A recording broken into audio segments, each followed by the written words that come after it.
Okay, look, quick service announcement right quick, okay? If you have a car that has a hole in the muffler, stop revving your engine like it is a muscle car or a tuner. It's obviously a problem with your car, okay? And you need to get it fixed because your car is not supposed to sound like that, all right? It does not sound sweet.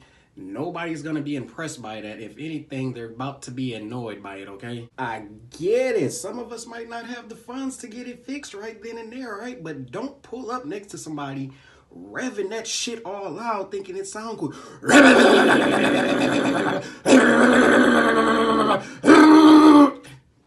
That's annoying as hell, okay? You not about to beat nobody in that, okay? You got a hole in your muffler, okay? It don't sound quick. It don't sound sweet. Stop.